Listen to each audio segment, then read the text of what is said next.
On का दवा देना मुझे फ़ोन में।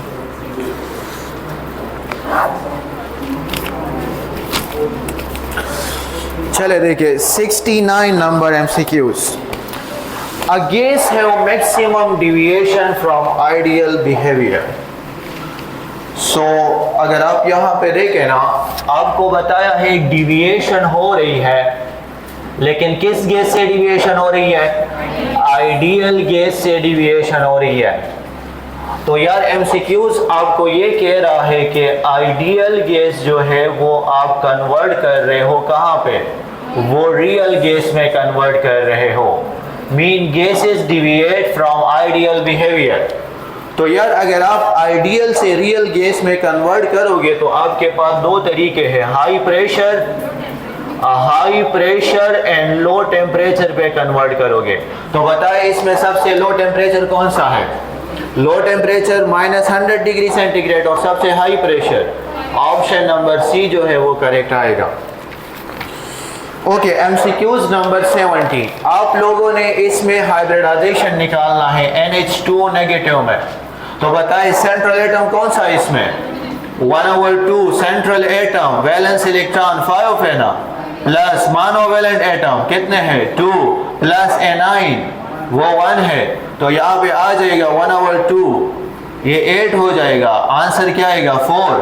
एक S है और 3 जो है वो P है। Option number C is correct.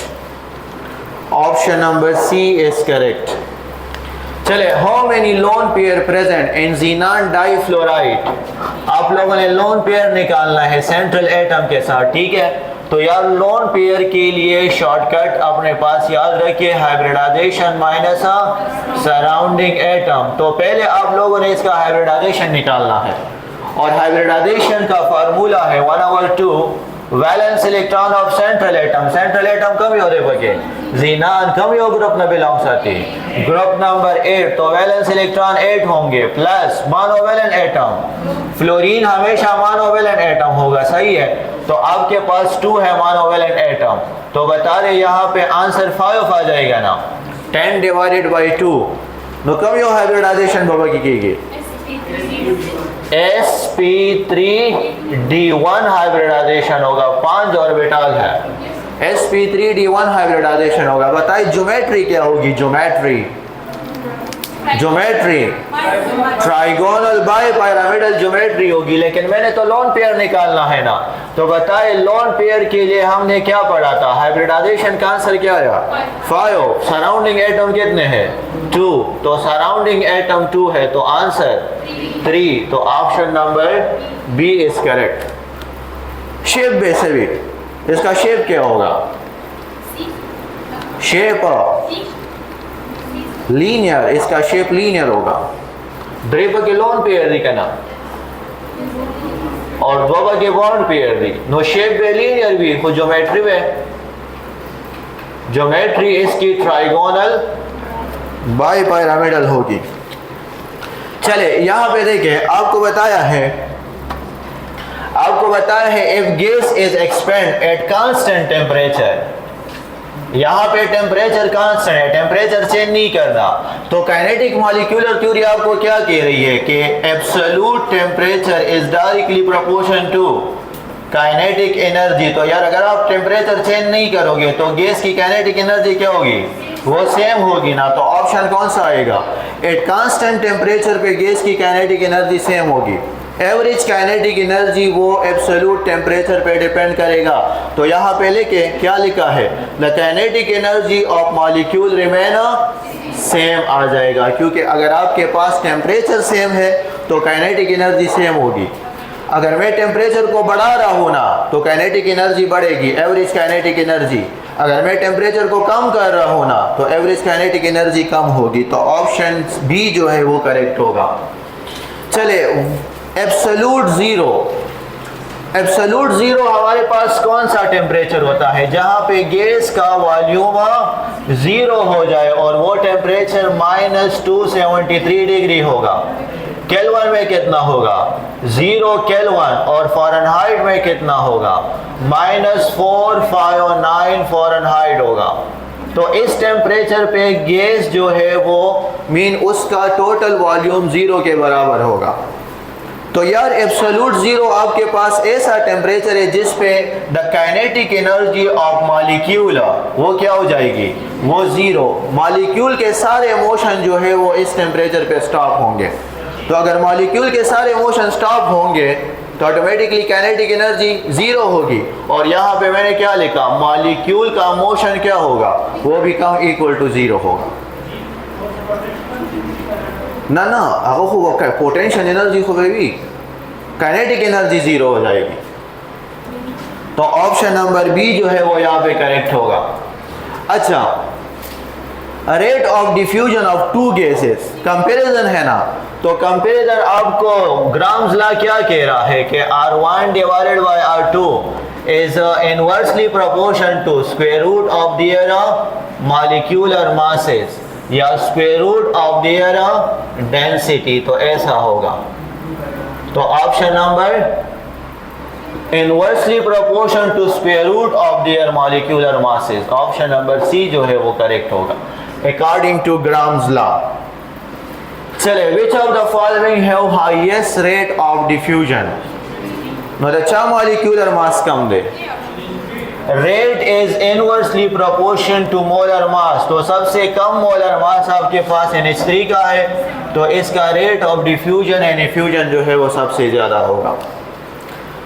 अच्छा, अब आपको ये बताया है if Z is less than 1, अगर Z की वैल्यू कंप्रेसिबिलिटी फैक्टर की वैल्यू वो 1 से कम आ जाए तो बता दे कि इसमें कौन सा करेक्ट होगा।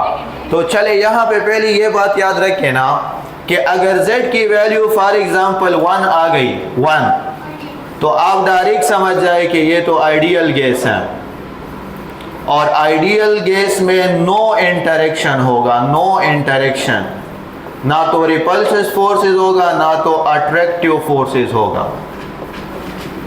लेकिन Z का फार्मूला क्या है, Z हमारे पास बराबर है PV डिवाइडेड बाय nRT के। अच्छा, आप इसको इस तरीके से भी लिख सकते हैं कि Z हमारे पास बराबर है volume of real gas, volume of real gas divided by volume of ideal gas.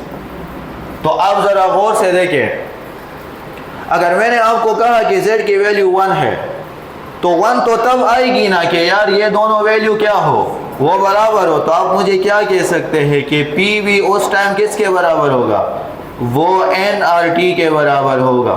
तो ये तो आइडियल गैस इक्वेशन है। अब मैंने आपको कहा कि यार Z की वैल्यू 1 से कम आ गई, तो अगर Z की वैल्यू यहाँ पे ये याद रखिए कि अगर Z की वैल्यू 1 से कम आ गई तो आप मुझे क्या कहोगे कि ये गैस कौन सा गैस है, this one is a real gas है, ये गैस आप लोगों के पास रियल गैस होगा। अच्छा, अब जब रियल गैस है ना तो मुझे एक बात ज़रा बताए शाबाश, 1 कब कम आएगी, 1 से कब कम आएगी कि ये नीचे वाली बड़ी वैल्यू होगी या ऊपर वाली, नीचे वाली। तो आप मुझे बता दोगे कि PV जो है वो nRT से उस टाइम कम होगा, PV nRT से उस टाइम कम होगा।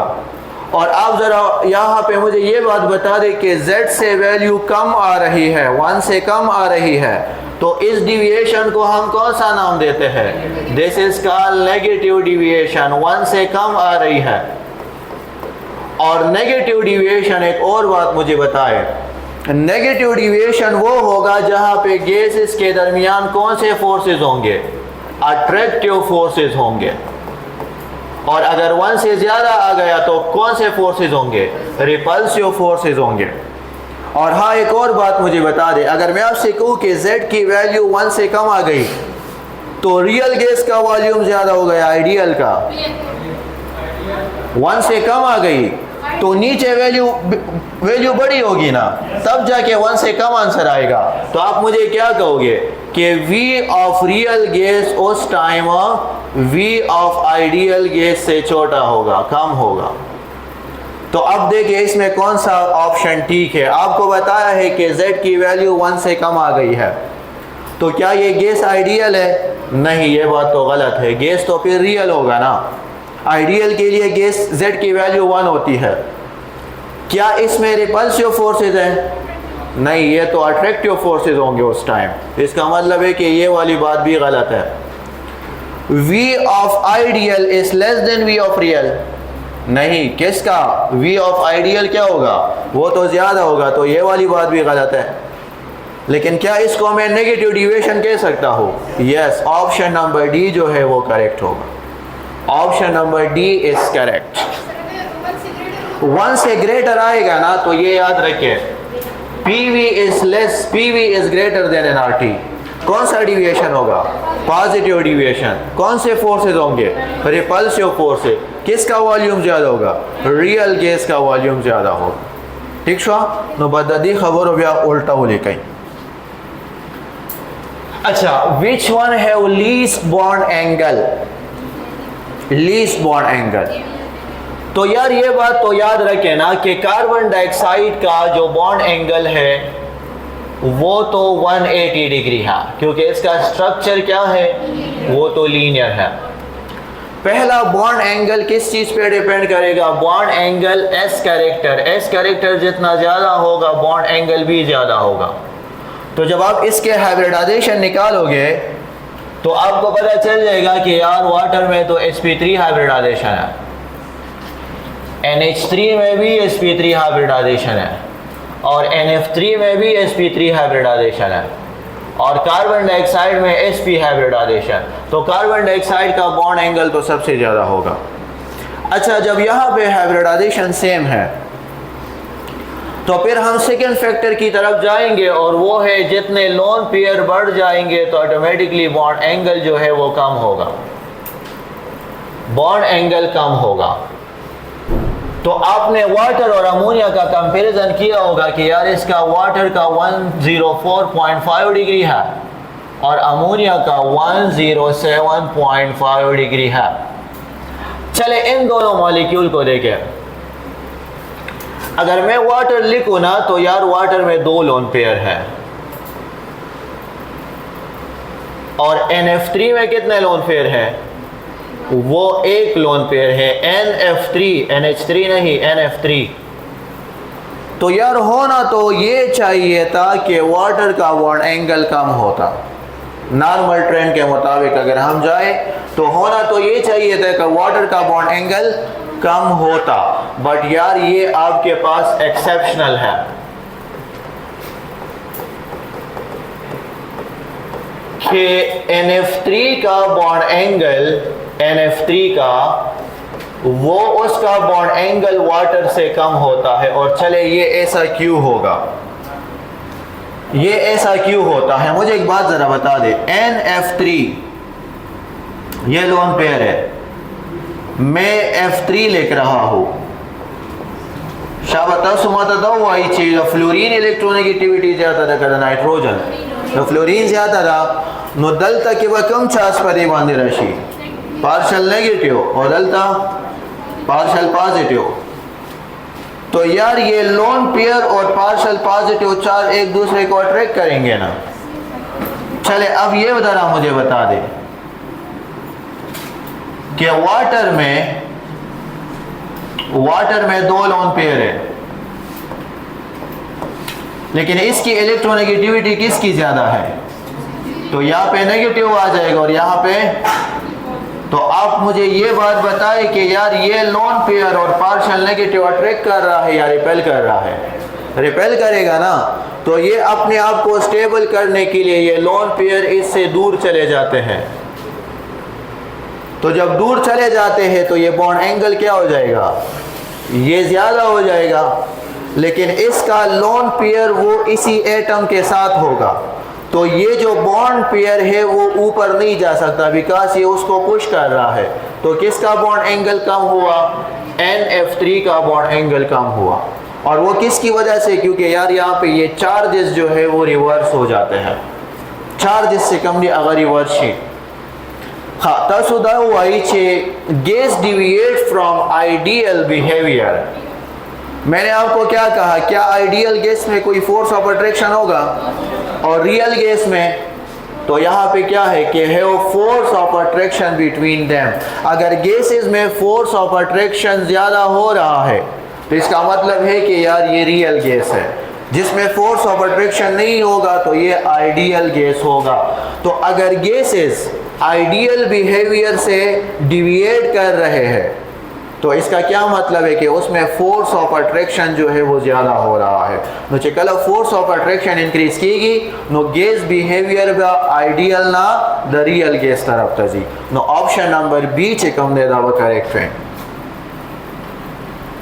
चलो at constant pressure in which of the at constant pressure तो समझ दो भाई at constant temperature कौन सा लॉ है?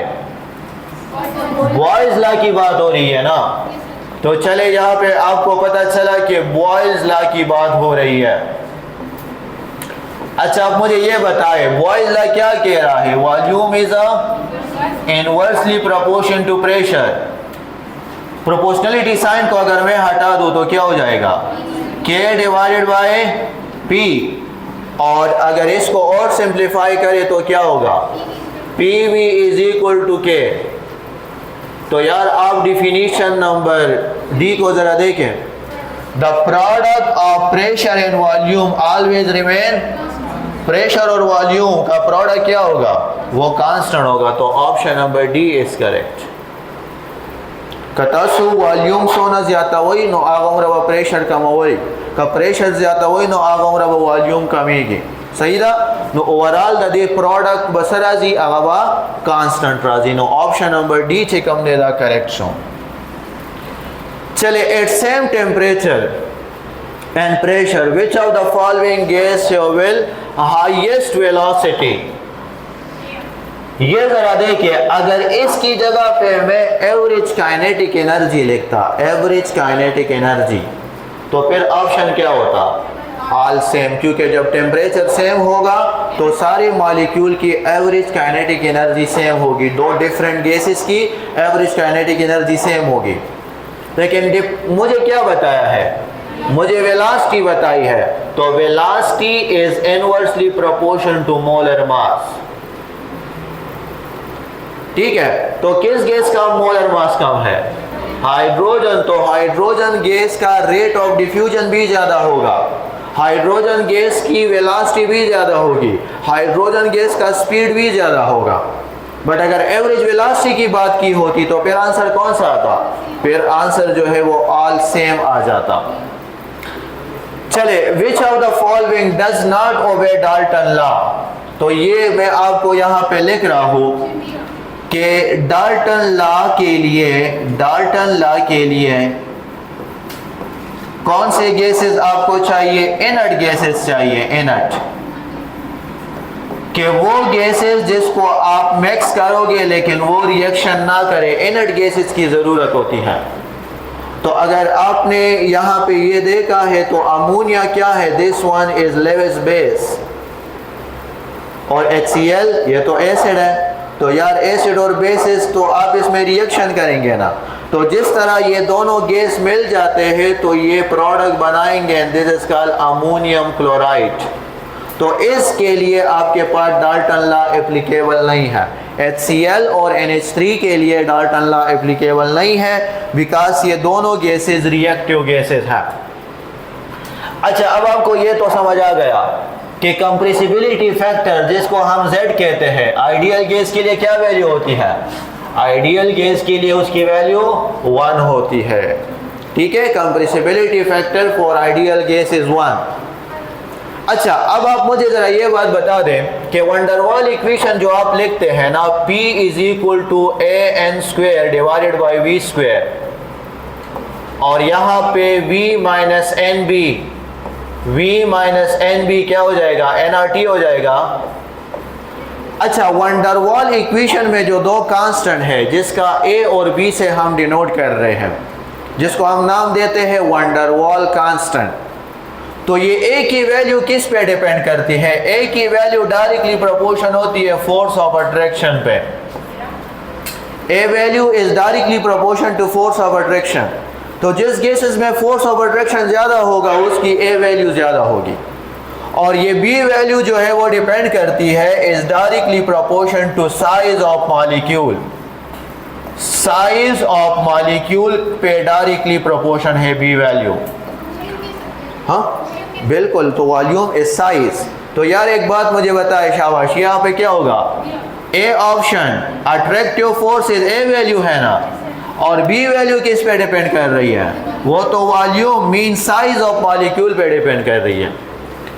मुझे सुना था मॉलिक्यूल साइज घट भी आवामरा बदा ए वैल्यू मीन आगे की फोर्स ऑफ अट्रैक्शन ज्यादा हुई, लंदन डिस्पर्शन फोर्सेस वजहती व्यादे के से एक्सेप्शनल केसेस होम राजी खुद जर्नली ए वैल्यू पर फोर्स ऑफ अट्रैक्शन डिपेंड कई, बी वैल्यू चिकम दादा पर साइज ऑफ मॉलिक्यूल डिपेंड कई। दो तीन इसमें एक्सेप्शनल केसेस हैं। चले, which of the following exhibit the weakest intermolecular forces? Weakest, तो option number B intermolecular force किसके डायरेक्टली प्रोपोर्शन है? Molecular weight is directly proportion to London dispersion forces. न्यूटोन कम मॉलिक्यूलर वेट द हीलियम देगा ना 4 ग्राम पर मोल, मीन एक molecule का 4 AMU हो जाएगा। नो दी मॉलिक्यूल स्मॉल स्मॉल दी नो दे के लंदन डिस्पर्शन फोर्सेस टोलना कम वे ठीक शो। हाँ तसुते दावीरी दिखना the density of two gases, दो गैसेस की जो डेंसिटी है वो आपको बताया है कि किस रेशो से है? 1:16 से। और आपने किसका रेशो फाइंड करना है? इसका रेट ऑफ डिफ्यूजन फाइंड करना है, मीन इसके रेट का रेशो मुझे बताना है। तो according to graham's law R1 divided by R2 is inversely proportion to square root of their density। उसको डेंसिटी खबर है शवे लगन is inversely proportion to square root of their masses।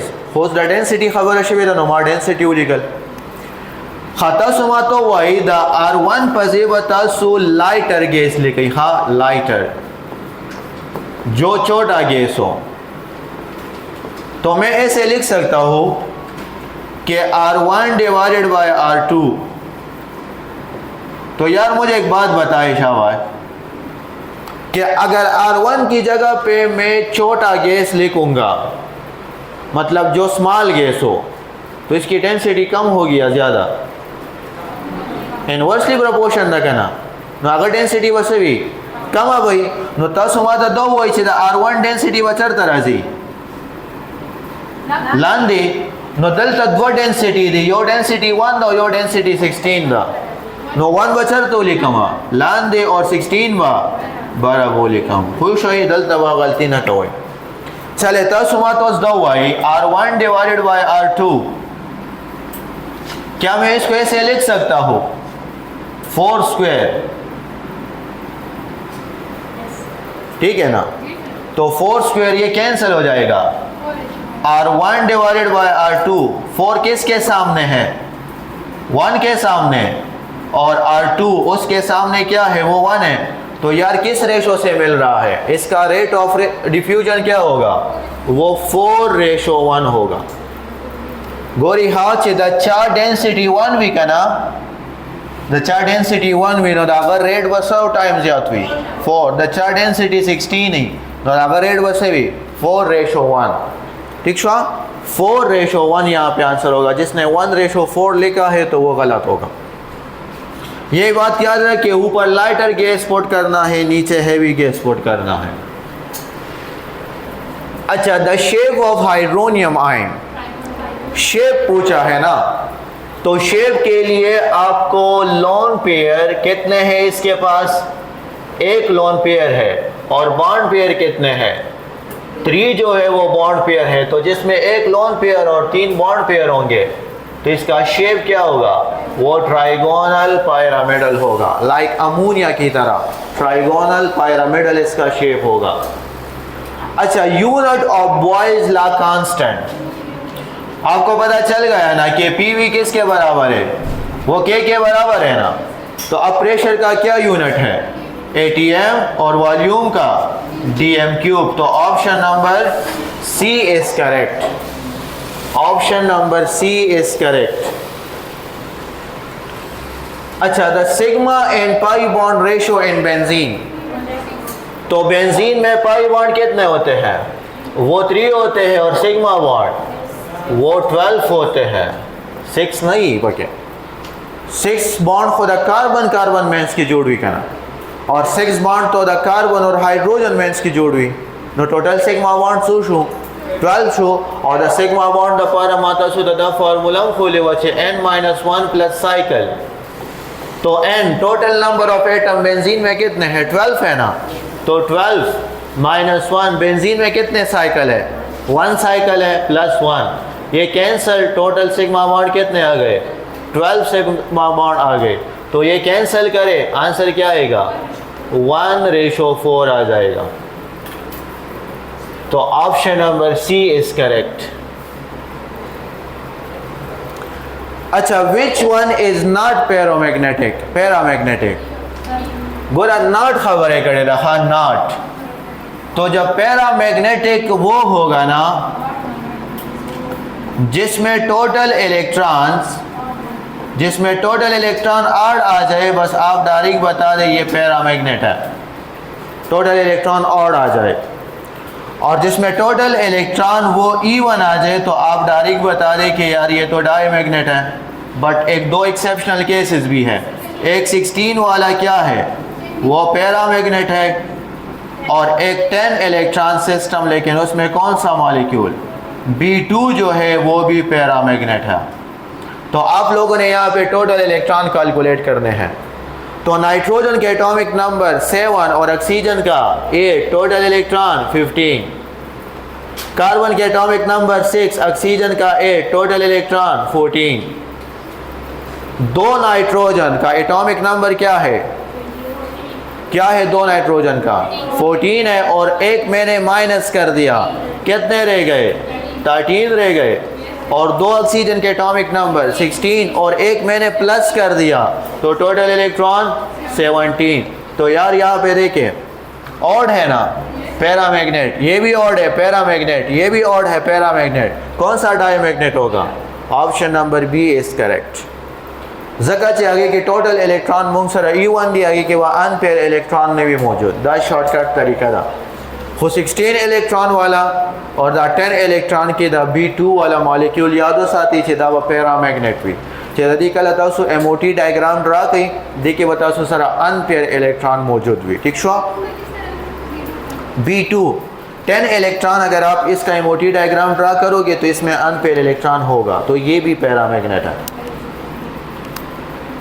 अच्छा, द बॉन्ड ऑर्डर, इसका बॉन्ड ऑर्डर बता दें, दोनों oxygen का एटॉमिक नंबर क्या है 8 + 8 16 हो गया, और इस +2 के साथ क्या करूं, ये तो माइनस करूंगा, तो टोटल इलेक्ट्रॉन कितने हैं टोटल इलेक्ट्रॉन 14, और यार जिसमें भी टोटल इलेक्ट्रॉन 14 होंगे उसका bond order option number B is correct, उसका बॉन्ड ऑर्डर आप लोगों के पास 3 होगा, 14 इलेक्ट्रॉन का बॉन्ड ऑर्डर 3।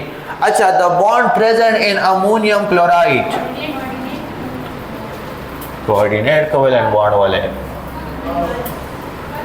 चले गोरी, हाँ वेट, अमोनिया को बता ही कहना NH3 चले, तस्मातोस दो वही, इसके साथ एक लोन पेयर भी है। अगर मैं आपको सिर्फ देता कि अमोनिया में कौन सा बॉन्ड है, ओनली अमोनिया, तो आपका आंसर होगा कि यार इसने तो इलेक्ट्रॉन शेयर किया है ना, तो यहाँ पे कौन सा बॉन्ड है कोवेलेंट बॉन्ड है, ठीक था। आप लोगों ने अमोनियम आयन देखा होगा, अमोनियम आयन जिसके ऊपर हम कौन सा चार्ज लिखते हैं positive, ammonium ion NH4 positive, नुचिकल मुंगा NH4 पॉजिटिव लिखूगा ना, मीन दी खली वैलेंसी ना यो बॉन्ड याद जोड़ को ना, तो यार इसके पास जो लोन पेयर है वो इसने किसको डोनेट किया है, इसको किसने डोनेट किया है हाइड्रोजन को।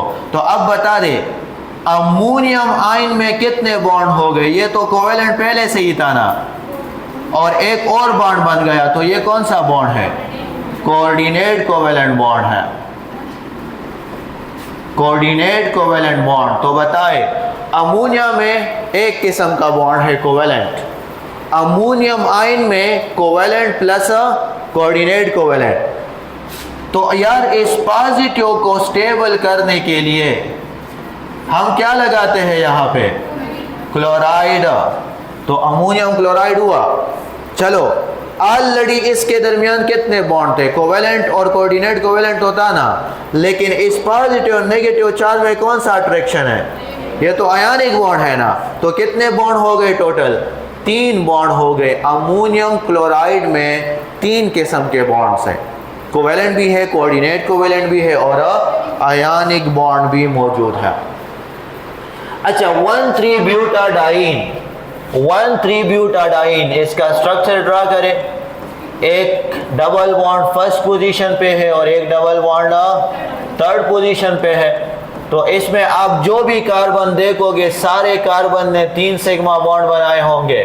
तो every carbon is a sp2 hybridize, every carbon is sp2 hybridize. अच्छा 93 MCQs में आपको बताया है एमओटी डायग्राम। एमओटी में आपने ये पढ़ा है कि यार जब एटॉमिक ऑर्बिटल, जब 2 एटॉमिक ऑर्बिटल आप इसमें मिलते हैं, let's suppose this one, hydrogen की चलो बात करते हैं, हाइड्रोजन की, तो 2 मॉलिक्यूलर ऑर्बिटल भी बनाएंगे ना, और इसमें एक कौन सा होगा, बॉन्डिंग मॉलिक्यूलर ऑर्बिटल होगा और एक एंटी बॉन्डिंग मॉलिक्यूलर ऑर्बिटल होगा, एंटी बॉन्डिंग मॉलिक्यूलर ऑर्बिटल।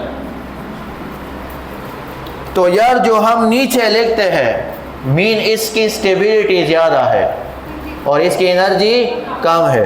तो सबसे ज़्यादा स्टेबल कौन सा हुआ, बॉन्डिंग, उसके बाद एटॉमिक ऑर्बिटल और उसके बाद एंटी। तो चले आपको क्या लिखा है कि according none of these, according to a molecular orbital theory, MOT के मुताबिक जब 2 एटॉमिक ऑर्बिटल मिल रहे हैं to combine to form molecular orbital, किसकी बात की है, molecular orbital, the resulting molecular orbital है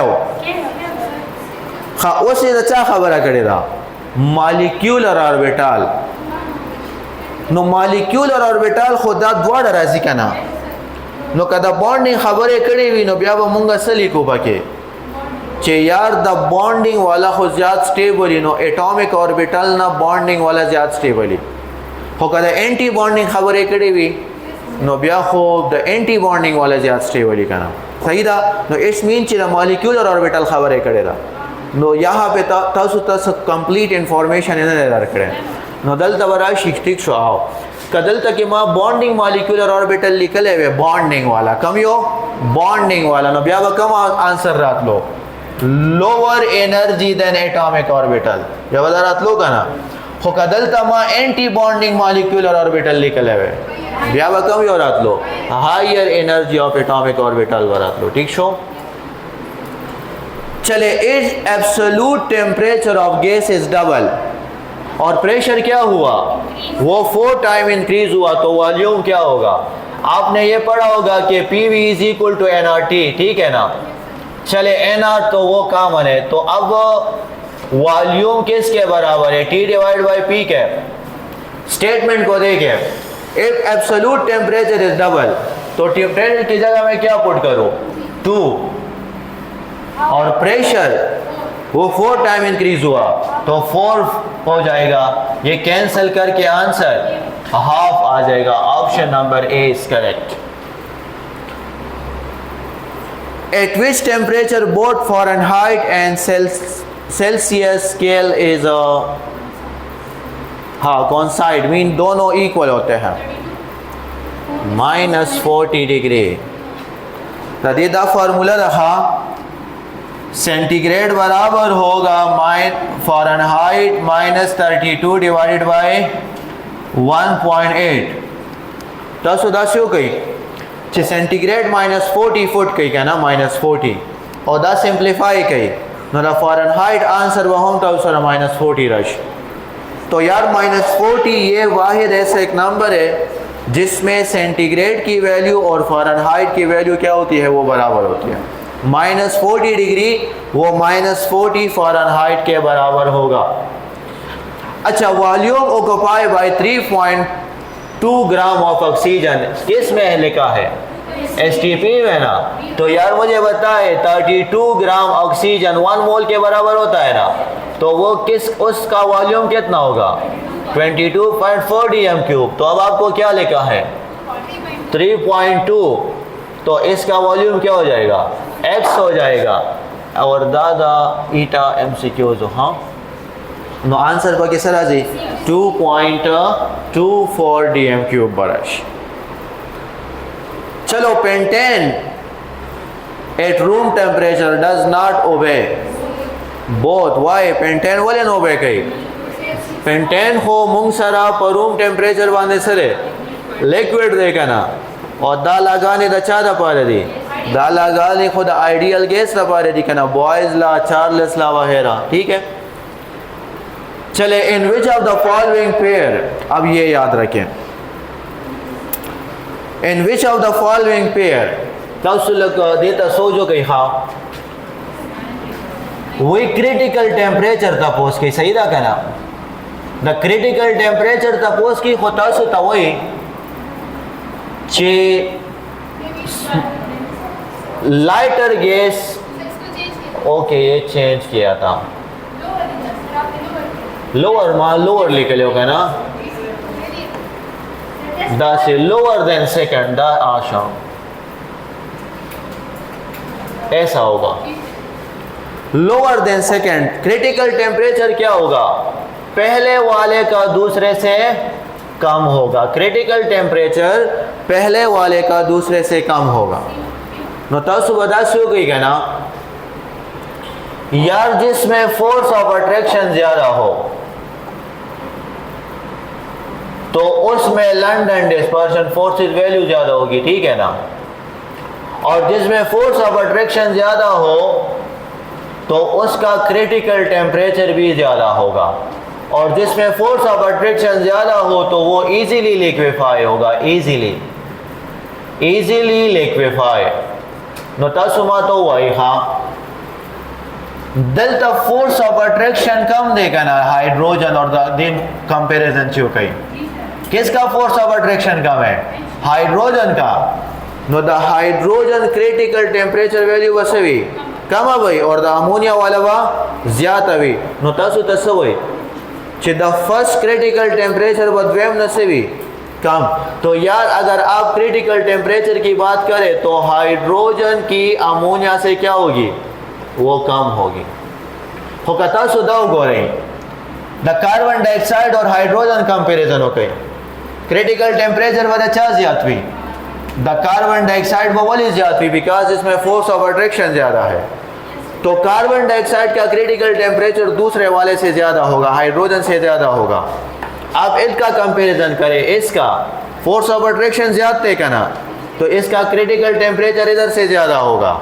इसमें फोर्स ऑफ अट्रैक्शन ज्यादा है ना इसका क्रिटिकल टेम्परेचर दूसरे वाले से ज्यादा होगा।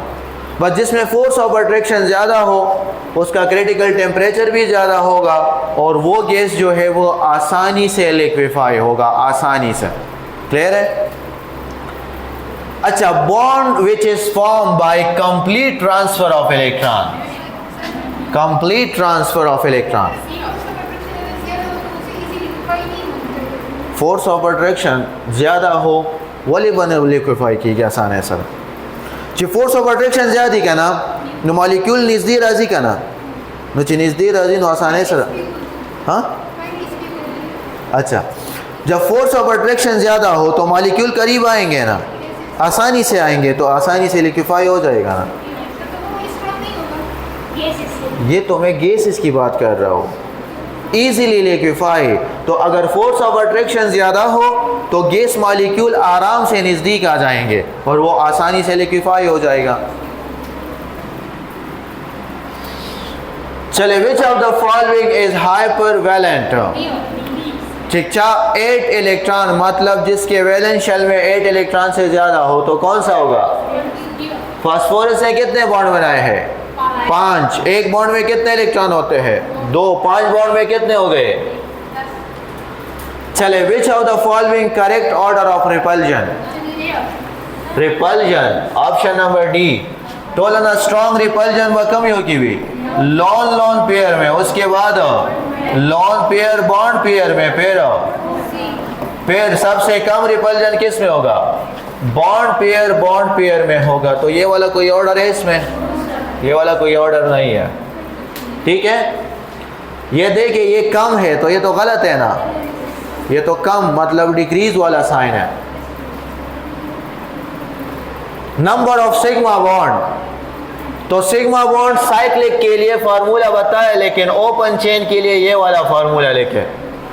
साइक्लिक द पारा चिता सिग्मा बॉन्ड फाइंड का वही नो दे सर प्लस साइकिल लिखे कुछ कल साइकिल ने भी ओपन चेन में नो ब्यावा n-1 टोटल एटम्स हो नरी बगे 10 कार्बन है और 22 हाइड्रोजन है। टोटल एटम 32 - 1 को कितने सिग्मा बॉन्ड होंगे?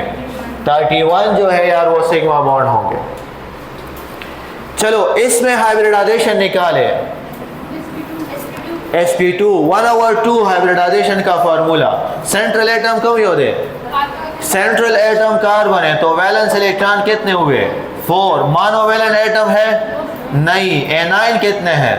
तो वो तो ऐड करने हैं ना, तो +2।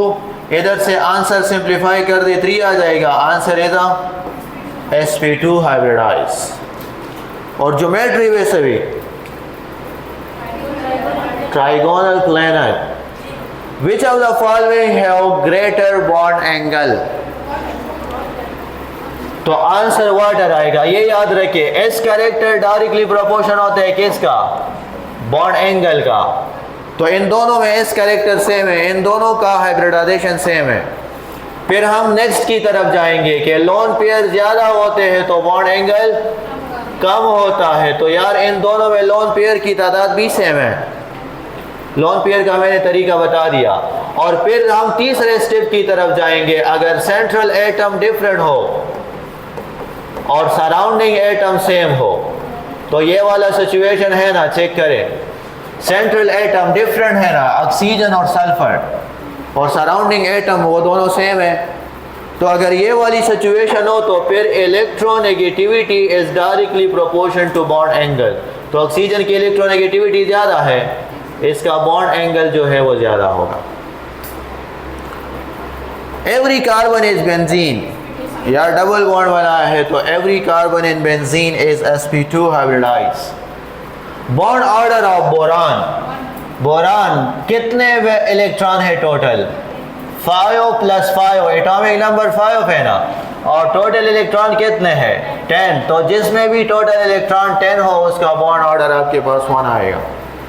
14 का बॉन्ड ऑर्डर 3 है, एक इलेक्ट्रॉन कम करे बॉन्ड ऑर्डर 0.5 जो है वो कम होगा।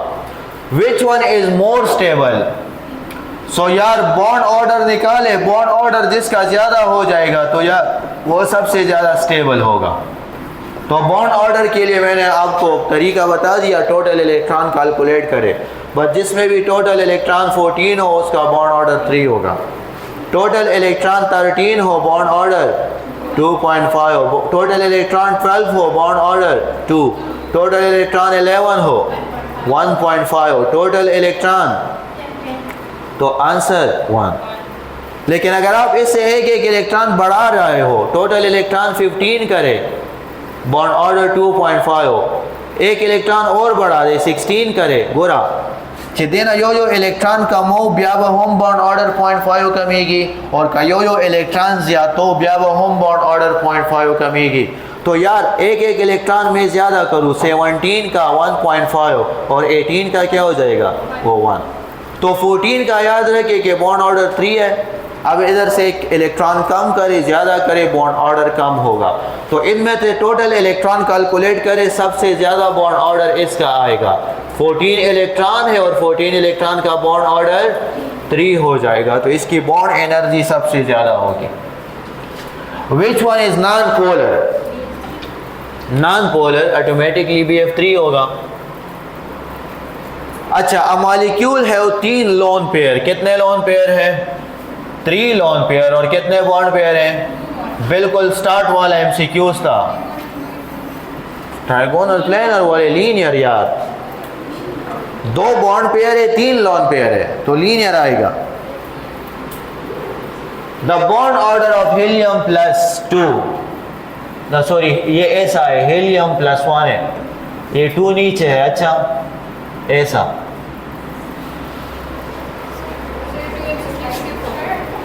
स्किप शो, चलो देना बाद में दत्तों को। बॉन्ड ऑर्डर हीलियम +1 का क्या आ रहा है, वो 0.5 आ रहा है। क्लास में मैंने आपको ये सारा बताया था, इसका टेबल ड्रा किया था। विच वन इज नॉन पोलर, तो BF3 नॉन पोलर देना पहला स्किप शो। अच्छा KMT इज एप्लीकेबल फॉर, तो ऑटोमेटिकली 100% आइडियल गैस के लिए एप्लीकेबल होगा। KMT is applicable for ideal gas. अच्छा हाउ मेनी बॉन्ड पेयर, क्या निकालना है, बॉन्ड पेयर निकालना है। और आपसे क्या कह रहा है कि कार्बन डबली बॉन्डेड है किसके साथ, ऑक्सीजन के साथ। तो मैंने आपको एक बात बताई थी कि सेंट्रल एटम क्या है, कार्बन है ना। तो सेंट्रल एटम के अगर लेफ्ट साइड पे एटम हो सारे, वो सारे सराउंडिंग एटम, और अगर सारे राइट साइड पे हो वो सारे सराउंडिंग एटम। तो कपड़वाड़ो साइड तभी व्यवस्था करो लो।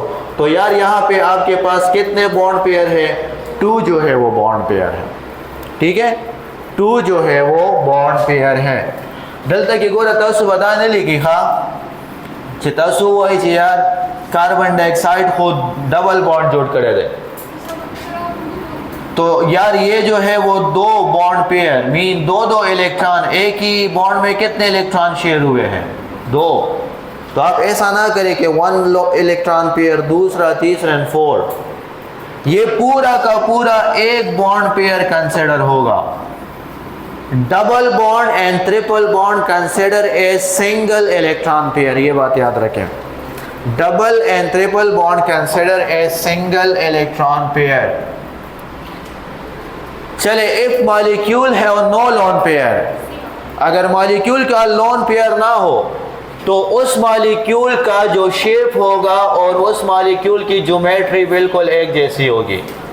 तो ज्योमेट्री और शेप फिर एक जैसा होगा। लेट्स सपोज अगर मैं आपसे कहूँ CH4, इसकी ज्योमेट्री क्या है, टेट्राहेड्रल, इसका शेप क्या है, टेट्राहेड्रल होगा।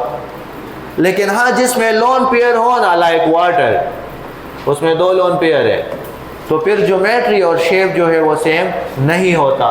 तो लिखा है कि जिसमें लोन पेयर नहीं हो तो उसका शेप किसके साथ सिमिलर होगा, similar to the geometry. Which one of the following है सीसा शेप, सीसा शेप किसका होगा।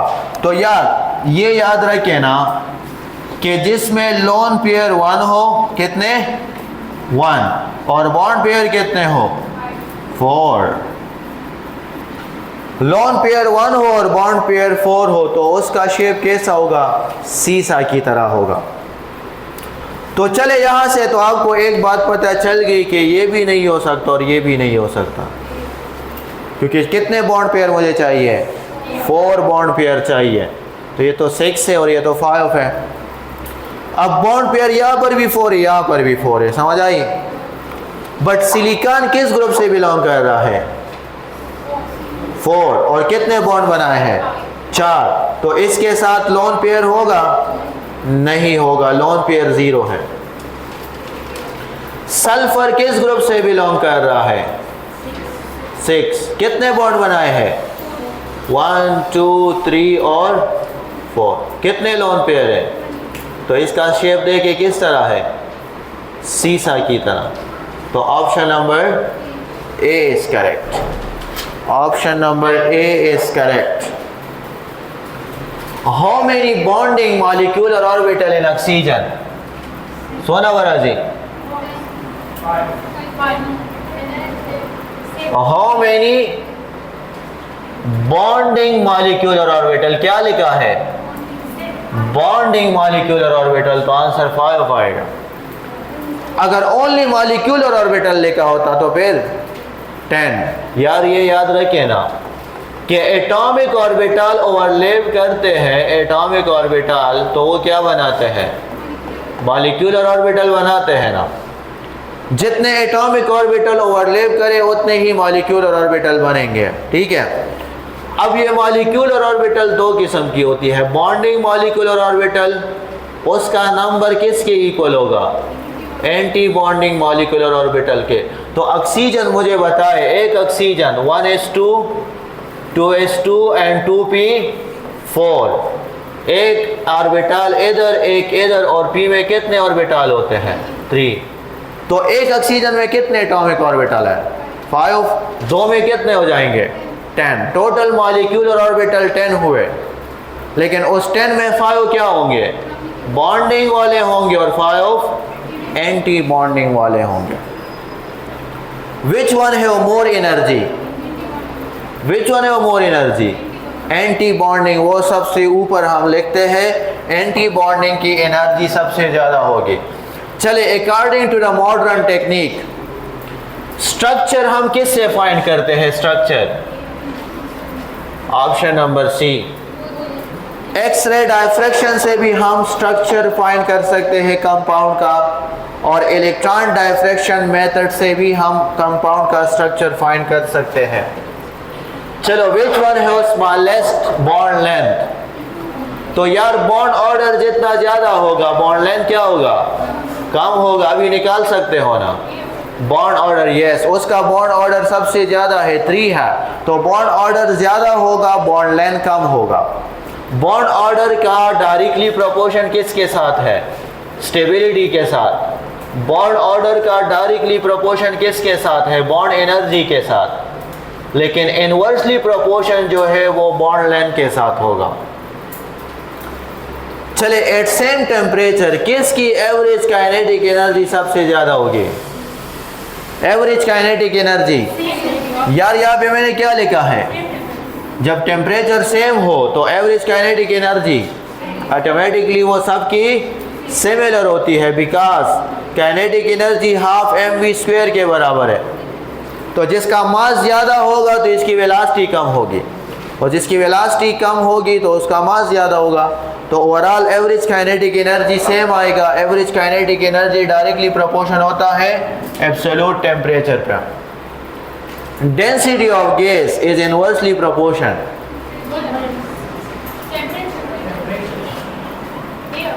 आइडियल गैस इक्वेशन जब आप इसको सिंप्लीफाई करोगे तो ऐसा आएगा, Pm divide by RT। Simplify करो या बस ठीक है। तो डेंसिटी डायरेक्टली प्रोपोर्शन किसका है? डेंसिटी डायरेक्टली प्रोपोर्शन किसका है? और इनवर्सली किसका होगा? टेम्परेचर का। आइडियल गैस इक्वेशन जब आप सिंप्लीफाई करोगे ऐसा आएगा। चले, deviation of gas from real behaviour किधर से डिविएट हो रहा है? चले, ये याद रखिए ना कि अगर आप आइडियल गैस को किधर कन्वर्ट कर रहे हो? रियल में। आइडियल का था रियल तक कन्वर्ट कर, वही आइडियल अगर आप रियल में कन्वर्ट करोगे तो आप हाई प्रेशर और लो टेम्परेचर आपको चाहिए। लेकिन इस एमसीक्यूज को जरा सोचे, आपको बताया है कि रियल गैस डिविएट हो रहा है, तो अगर रियल को दोबारा आइडियल में कन्वर्ट करोगे तो प्रेशर क्या होगा? लो होगा, और टेम्परेचर क्या होगा? वो हाई होगा। तो अब यार मैंने ये वाला देखना है, ये वाला तो कम ही हो देता है शाबाश। ऑप्शन नंबर बी वाले दे यार, low pressure and high temperature देखना है।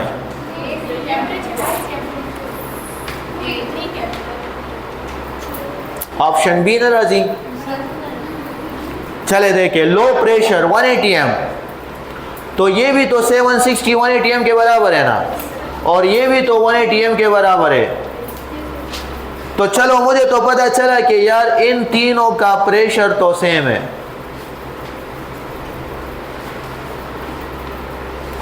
तो चले, मैंने प्रेशर को अगर देखा तो यार तीनों का प्रेशर सेम है। अब टेम्परेचर को देखें, 273 केल्विन 0 डिग्री के बराबर होता है ना?